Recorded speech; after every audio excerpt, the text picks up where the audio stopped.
Hello, fellow TM classmates. My name's Tom Barling, and I wanted to talk about a book I read, Great by Choice. That probably helps. By Jim Collins and Morton T. Hansen, and the insights that I got out of it. So basically, it starts talking about the 10Xers, leaders of companies like Intel, Southwest Airlines, and how they've brought their companies to great heights and success stories. And the fact that they're not necessarily brighter, more creative, more motivated than their counterparts at, say, the now defunct PSA Airlines or AMD processors. So I'd like to read you a quote that I found entertaining from the book. 10Xers reject the idea forces outside their control will determine their results.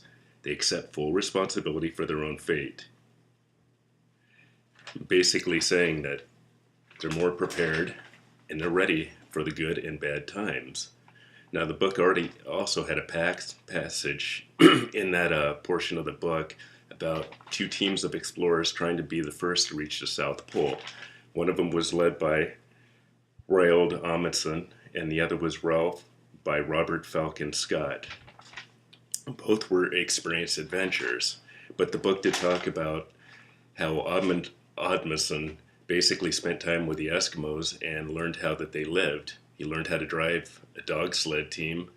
He learned how to hunt. He learned how to survive in those conditions. Where basically Scott did nothing of the same, and the whole time that he had to prepare for it, he did nothing along those lines to prepare for the worst. So during the trek, before the trek and during the trek, Amundsen did things to make sure that they wouldn't fail. He'd prepared obviously beforehand, but both teams had supply depots. Amundsen put up flags, basically several of them in very bright colors so that you could see them. Whereas Scott didn't do, he put up one flag that wasn't, the color wasn't so noticeable, especially in blizzard conditions. So basically, one team lived, one team died in the end, and Amundsen, who had prepared way harder and a lot smarter than Scott's team, survived, and he was the first to reach the South Pole. A company I'd like to talk to you about is one that I'm not very familiar with, but the book talked about, and I found it interesting.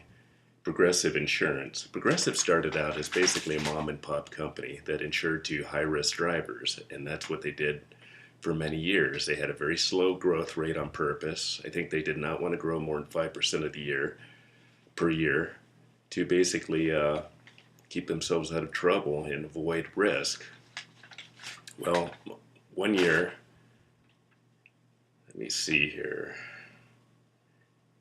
they decided to sell insurance to trucking and busing companies, and basically they tripled their revenues in 1 year. But what they found was it was a whole different market that they hadn't prepared for, and that's along the lines of the chapter of shooting bullets and shooting cannonballs and then shooting calibrated cannonballs in the book, which basically means that you can try different things, but use empirical evidence to make sure that it actually works. And if it doesn't, move on. If it does work, you shoot a cannonball at it, which they call a calibrated cannonball. And if it hits, and it works, then go with it. If it doesn't, again, use the evidence and move on. And the book has many examples of people just firing bullets or uncalibrated cannonballs, and just spending money with ideas that never went anywhere and really had no chance because they didn't use the evidence. So back to Progressive, they basically decided that they wanted to try and sell normal insurance to not just high-risk drivers. So what did they do? Instead of just basically busting it out throughout the United States, they started in Texas and I think Louisiana. It was just 2 states. So they found out that worked. So they did that for a year. So they then went to 2 more states. So this lasted about, I think, 2.5 years. After that portion of time, that period of time, they found out it actually works. So they started selling standard insurance throughout the United States. So basically, when they tried 2 states, they were shooting bullets. And once it worked, they went to 2 more states, and you could say that was a calibrated cannonball because it actually had the data that it might work. So it did. So they went to 2 more states. It worked. So instead of trying the whole United States after finding out the first 2 states worked, they tried 2 more states. They found out it worked, and they were pretty sure from the evidence and the data that it would work. So they shot the cannonball and went throughout the United States, and it was a huge success story for them. Let me see. So one company that I am familiar with, I worked as an intern for a year and a half, and I've worked on and off at that site as a vendor for probably over 8 years, is Intel. And one of the things that it talks about with 10x companies that have been solid for 20 years, like an Intel, is that they never rest on their laurels. When I was there, and I did a couple of machine startups for my company working out of Intel, and even when everything worked, everything was running great, they never stopped. Intel pushed, and pushed. It could always be better.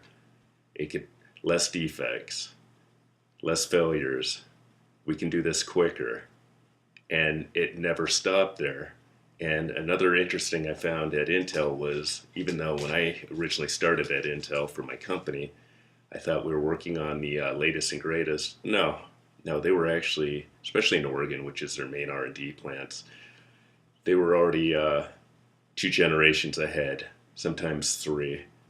It never stopped, and it amazed me that a company that was making so much money spent so much money on R&D that it would just never stop. So that's one of the things that differentiates companies is they're not happy with just making money and the status quo.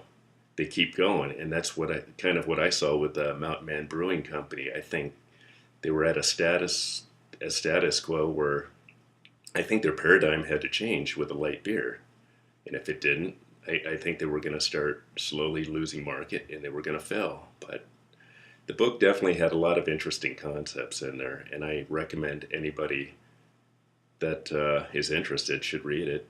Just even not for the extra credit. It's pretty basic, I think, but it's got some stuff that really hits home. So, hope you enjoyed it. Thank you.